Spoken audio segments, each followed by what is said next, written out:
Que a teologia da libertação existe e é um terrível mal, isso com certeza você já sabe. Mas o que ela tem de tão especial, o que ela tem de diferente, que a torna esse inimigo tão perigoso? Talvez o maior inimigo de toda a história da Igreja Católica.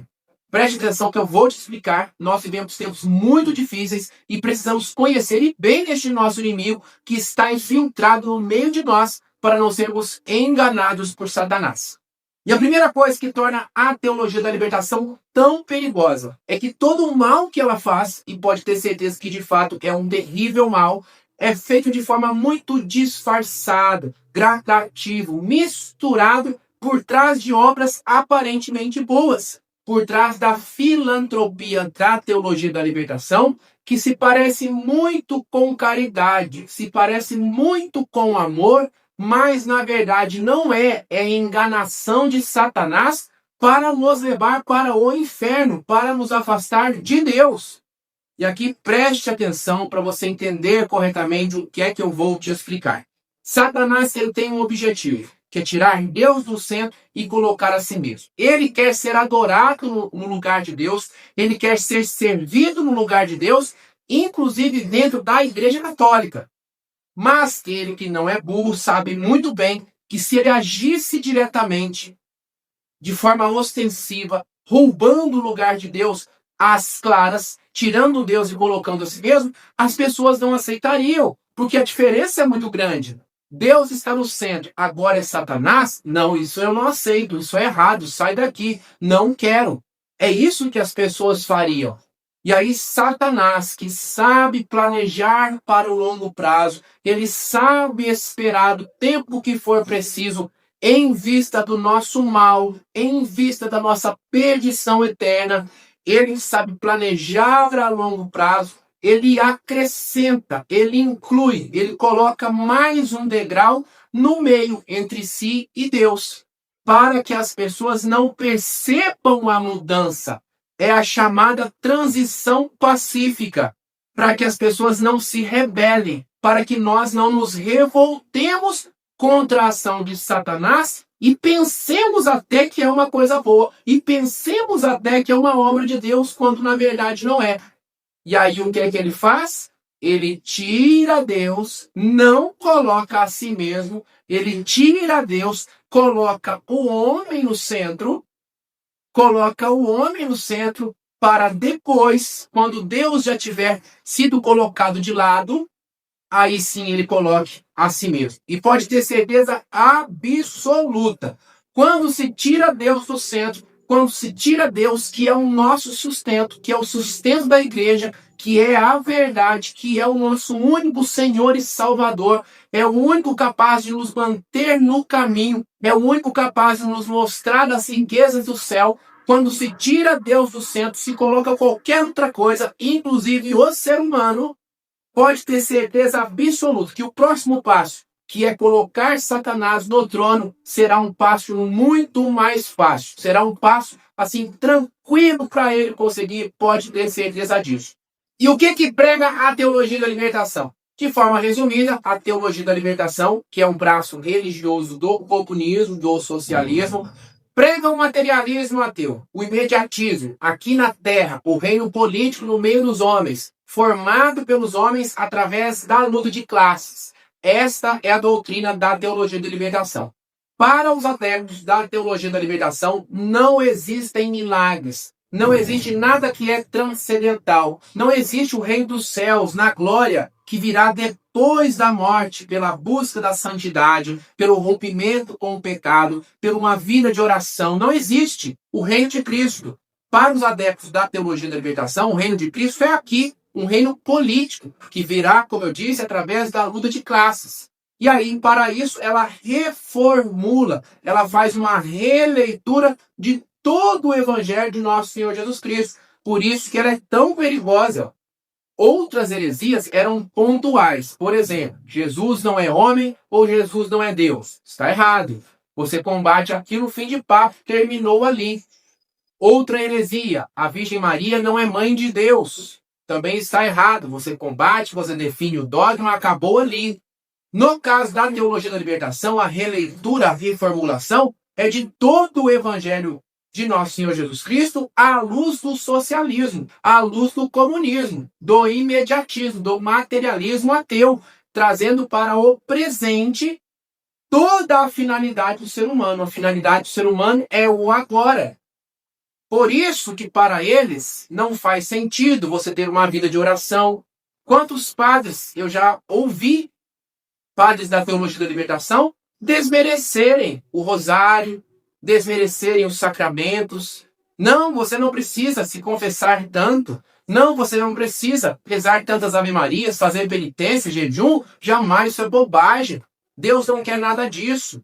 Você não precisa romper com o pecado, porque o depois não existe.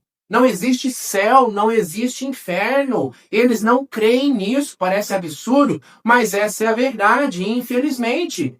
Porque eles fazem toda uma releitura do Evangelho. Por exemplo, começando pelo mais grave, Jesus Cristo, nosso Senhor, para eles, não ressuscitou de fato dos mortos, não está vivo, corpo, sangue, alma e divindade, na glória do céu, e um dia virá para nos levar com ele. Jesus não venceu de fato as cadeias da morte. Jesus ressuscitou pelos seus ensinamentos. Jesus está vivo em nosso coração pela lembrança de toda a paz, de tudo aquilo que ele trouxe, de toda a sua filosofia que reina no meio de nós. Tá entendendo? Tá entendendo? É outra coisa. Não é, de fato, a ressurreição de Jesus. A mesma coisa na multiplicação dos pães, onde 5 pães e 2 peixes alimentaram mais de 5.000 homens, além das mulheres e crianças, porque Jesus operou um milagre. Ele fez algo impossível para nós humanos. Para os adeptos da teologia da libertação, não. Foi apenas uma partilha fraterna, onde as pessoas se sentaram na relva, cada um colocou à disposição aquilo que tinha, e todos se fartaram, e todos se alimentaram, porque não houve egoísmo, não houve aquelas pessoas gananciosas que querem ganhar sobre as outras, vendendo o pão. Não houve a opressão do capitalismo, as pessoas partilharam, colocaram tudo em comum no comunismo e assim todos viveram felizes para sempre. Olha só como reformula, como nega as verdades do Evangelho.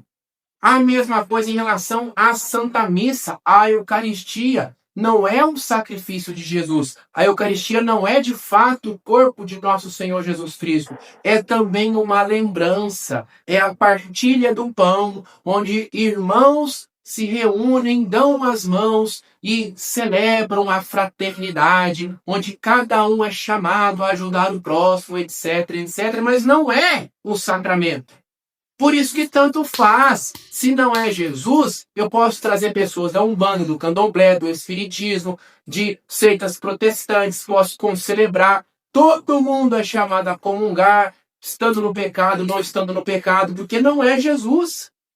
Esta é a doutrina que passa na cabeça deles. E repito, muitas das vezes esses sacerdotes não são pessoas originalmente más.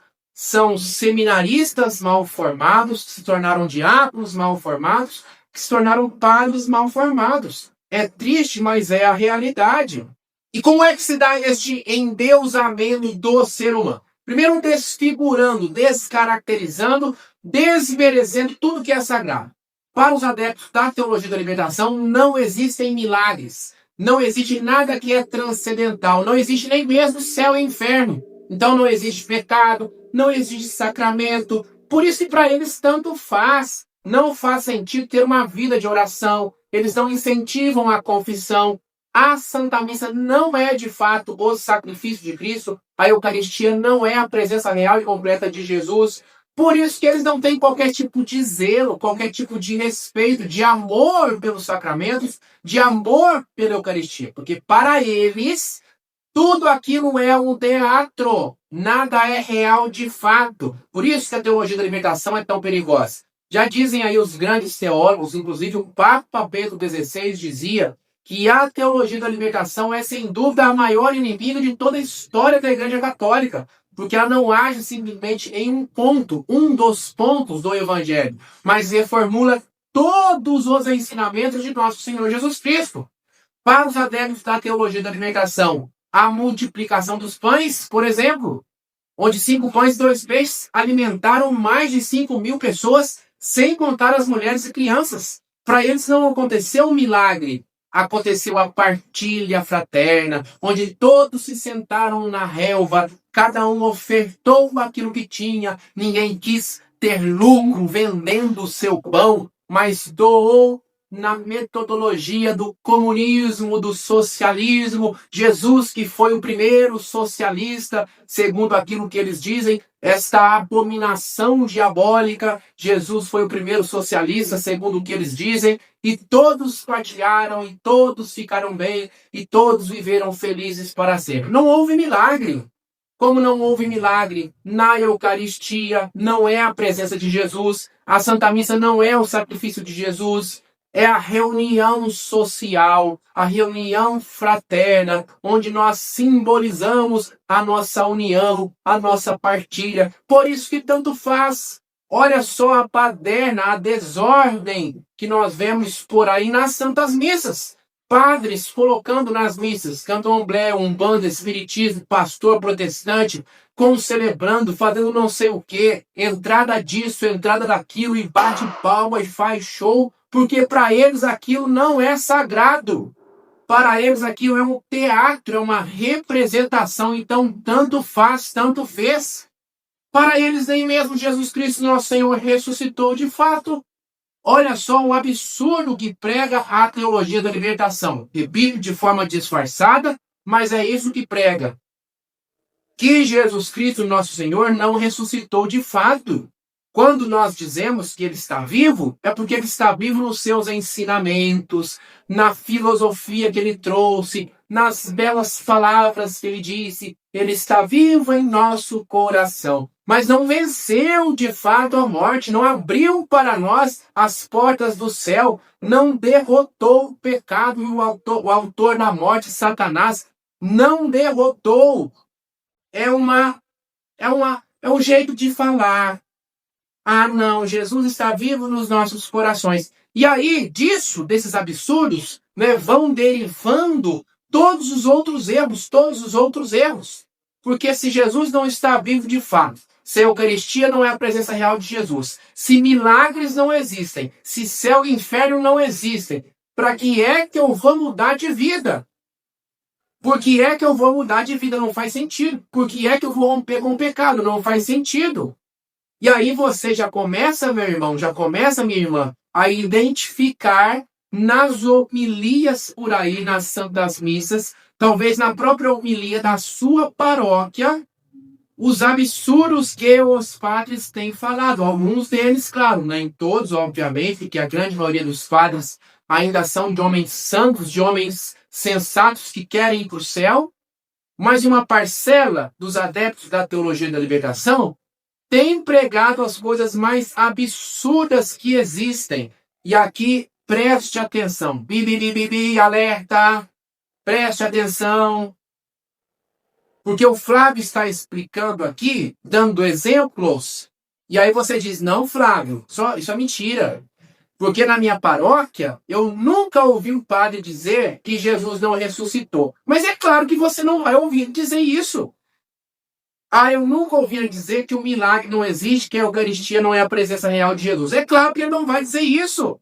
Lembra que eu falei ainda há pouco? Se Satanás agisse às claras, agisse diretamente, nós perceberíamos. Então ele faz tudo de forma disfarçada. Lá no coração do padre, a verdade que está presente é essa. Que Jesus não ressuscitou de fato. Que a Eucaristia, ele não acredita. Eu não acredito na presença real de Jesus, mas ele não vai dizer isso abertamente. O que ele vai dizer para você? Que não precisa se confessar tanto, que não precisa rezar tanto. Penitência, jejum, mortificação, você está doido, não faça isso. Que a Santa Missa não é para ser tão levada tão a sério assim, e etc, etc. O que vale é o amor. Todo mundo é chamado à comunhão eucarística. Quem está no estado de graça pode comungar. Quem vive no adultério pode comungar. Quem vive nas práticas homossexuais pode comungar. Todo mundo. O pecado não existe. O pecado pessoal não existe. O que existe é o pecado social, da opressão dos ditadores, do capitalismo, daqueles que têm poder, daqueles que têm dinheiro, que oprimem os mais pobres, que oprimem os mais frágeis. Esta é a ladainha dos adeptos da teologia da libertação. Para quê? Para nos levar para o céu? Para fazer de fato a caridade? Para fazer de fato o bem para as pessoas? Para fazer de fato o bem para os pobres? Claro que não! Como artimanha de Satanás, para quê? Para tirar Deus do centro, colocar o ser humano, endeusar o ser humano, colocar todo o foco, a centralidade no ser humano, para que depois ele possa colocar a si mesmo, para que depois Satanás se sente no trono. Ah, Flávio, então você quer dizer que nós não devemos ajudar o próximo, não devemos ajudar os mais pobres, ajudar os fragilizados? Claro que não, óbvio que não. Isso é inerente do cristão. O cristão é aquele que se parece com Cristo. Ele próprio, Jesus nos disse, eu não vim para ser servido, eu vim para servir. Então nós que queremos, se somos cristãos e buscamos ser cada dia mais, temos a obrigação inerente do nome de cristãos de ajudar o próximo. Por isso que a Igreja Católica desde sempre teve a sua doutrina social, que ajuda o pobre, que ajuda a viúva, que ajuda os órfãos, que ajuda os necessitados como meio neste mundo que passa de alcançar o céu, a vida eterna, a vida verdadeira, a vida definitiva depois da morte. Tudo isso aqui vai passar. Então a igreja, que é a maior instituição de caridade do planeta, a Igreja Católica, ela ajuda muito. E eu e você temos que ajudar também. Mas como meio, é uma passagem. Eu tenho que me alimentar, eu tenho que ter um mínimo para a minha subsistência, para que eu consiga alcançar o céu. É usar os bens que passam para abraçar os que não passam. Essa é a verdade. Mas para a doutrina da teologia da libertação, o pão material, os bens deste mundo são o fim, não são o meio. Eles são o objetivo, porque céu não existe. Porque o céu não existe, o inferno também. Então, olha só como que eles mudam a perspectiva. Tanto fez se você vive no pecado, desde que você encha a barriga de pão. Não acredite nisso. Não acredite nisso, meu irmão. Não acredite nisso, minha irmã. Não deixem que roubem o céu de você. Esta vida é passageira. Tudo isso aqui será deixado para trás. Então, cuidado. Se o sacerdote da sua paróquia só fala de pobre, só fala de cuidado com o planeta, com a natureza, e ao mesmo tempo não fala sobre conversão, sobre pecado, sobre santidade, sobre céu, sobre inferno, sobre uma vida de oração, de desapego às coisas deste mundo. Cuidado com este homem, porque muito provavelmente ele é da teologia da libertação. E aí, a pergunta final deste vídeo, que já vai se estendendo, porque este assunto de fato é muito extenso. Inclusive, pretendo, em nome de Jesus, trazer vários outros vídeos sobre este assunto, que é extremamente necessário para a nossa compreensão. A pergunta que eu recebo muitas vezes: se a teologia da libertação é todo este mal, este inimigo terrível da Igreja Católica, por que é que a Igreja permite que esses padres continuem exercendo o sacerdócio? Por que eles não são demitidos do estado clerical, impedidos de estar à frente das comunidades, enganando as pessoas? Por que é que os bispos não agem? Porque muitas das vezes os bispos também são da teologia da libertação. O caso é mais grave, meus irmãos. Para quem que nós vamos denunciar, digamos assim, um padre, se o superior dele também pensa da mesma forma? E muitas vezes até os cardeais, nós temos alguns contaminados pela teologia da libertação, porque, como eu disse e repito, Satanás ele sabe jogar, planejar a longo prazo. A teologia da libertação não começou semana passada. O seu boom, seu início mais intenso foi lá na década de 60, E nessas décadas e décadas, muitas sementes foram lançadas, inclusive nos seminários. Tem seminários contaminados pela teologia da libertação, onde o seminarista, já na sua primeira semana, nem tem acesso à verdade do evangelho. Ele já aprende a partir do erro da teologia da libertação e pensa que aquilo é a verdade. Não é que ele aprendeu a verdade e aprendeu o erro e depois optou pelo erro. Ele nem teve acesso à verdade. Ele já foi instruído da forma errada. E aí ele se torna um seminarista, no erro, um diácono, no erro, um padre, no erro, um bispo, no erro, um cardeal, no erro. Então, é somente nosso Senhor Jesus Cristo que conduz a sua igreja pelo Espírito Santo. É Ele que há de nos libertar de tudo isso e expulsar esse terrível mal da Igreja Católica. E nós, eu e você, como ovelhas, como leigos, precisamos estar atentos, rezar muito pela igreja, rezar muito pela conversão desses padres e bispos da teologia da libertação. E não nos deixarmos enganar, que nada nos roube a vida eterna. Esse mundo passa. O próprio Senhor Jesus nos fala diante de Pilatos: o meu reino não é desse mundo. O meu reino não é daqui. Jesus nos afirma com todas as letras: o meu reino é lá no céu. É para lá que o Senhor nos quer. Então, repito, ajudar o pobre é importante, sim, mas não é o mais importante, nem muito menos a única coisa importante. Cuidar da natureza, do planeta, da casa comum é importante, sim, mas não é para isso que a igreja foi fundada. Jesus não morreu na cruz para salvar árvores. Jesus não morreu na cruz para salvar plantas. Jesus morreu na cruz para salvar seres humanos, almas, para levar para o céu e impedir que a gente seja condenado no inferno eterno. É para isso que a igreja existe, para ser sacramento de salvação eterna para nós, não para ser uma ONG. A igreja não é ONG. A igreja é instrumento de salvação eterna para o mundo inteiro, para todos nós. Então você, como cristão, oriente, ajude as outras pessoas, mas como meio. O pão de encher a barriga, a pança gorda, esse pão vai passar. Não adianta nada encher a barriga de pão e ir para o inferno. Nós precisamos ajudar os nossos irmãos, sim, como meio. Como meio da pessoa ter o mínimo para subsistência. Mas para que ela se converta, para que ela saia do pecado, para que ela busque a santidade, para que ela alcance o céu. E agora me conte aqui nos comentários, por favor. Você já tinha conhecimento da teologia da libertação? Sim ou não? E como que é aí na sua paróquia a teologia da libertação? Esse terrível mal já chegou aí? Você já presenciou alguma homilia da teologia da libertação? O que é que um padre diz? Conta para mim aqui nos comentários, por favor, para nós partilharmos e crescermos juntos e nos prepararmos para o enfrentamento desse terrível inimigo, como eu disse, está infiltrado no meio de nós.